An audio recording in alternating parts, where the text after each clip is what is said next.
Ay, ang balsan.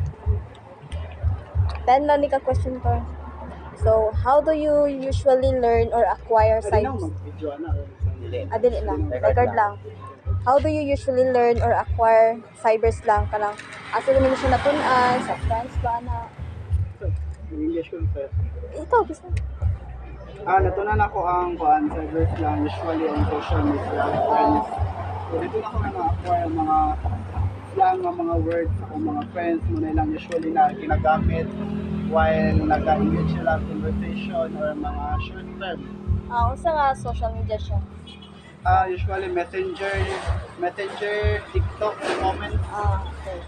Second question is, what is an example of cyber slang term you have encountered recently? So nga mga kuan cyber slang imo na ano? I usually encounter cyber slang words is LOL, LOL. Mama niyo sila no? BRB, OTW, and IDK. Mama jud na ang primitive ginano gamit nila to. So, third is, what is your favorite slang term and why? OTW. Why? Kay as a Filipino, majority man dyan nato ng mag on the way ta pero maligo pa dito. So, wala akong ginagamit nga Tinuod jud. excuse siya. So, fourth is, in what ways do you use cyber slang after learning it? How you use it daw ano? In chats ba, games? Both. I prefer using words in social media platform and online games.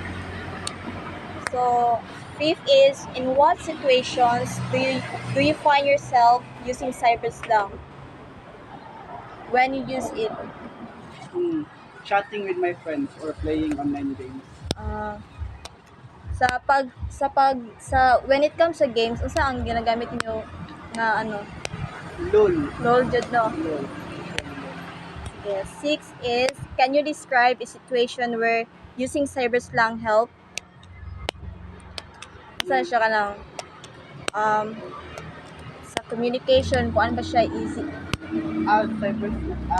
Using cyber slang helps me shorten my words, especially it kanang dili na siya kanang taas na kayo kanang i-type pa nimo ang laughing out loud. Ilol na lang nimo siya kung tapulan di ka i-type nimo siya word by word. Ay mo na lang siyang i-shortcut. Mapadali na lang siya no. Okay. 7 is, how do you feel when you use cyber slang? Wala mo ko yung ma-feel. Sa ko lang, madalian lang akong type. LOL, dito lang ka. LOL lang. Normal lang yun siya. Wala lang ka-letters yung i-type. Naman natin. Sige. Does cyber slang help you feel more connected to others of the same age as you? Majority naman karon na ginagamit na dyan ang cyber slang karon na Gen Z na to. So, murag nakibilong na lang ko, nakigamit na lang po sa mga trend ng mga kwan. So 9 is, how do you think using cyber slang affects your everyday conversation? Kung sa epekto niya sa tuwa kanang kung magamit ang cyber slang. Mapadali lang ato ang pag-type. Hindi na tang mahasol og type ka ng mga taas. No? Short na lang nato kay kapalo naman sila unsa nga slang.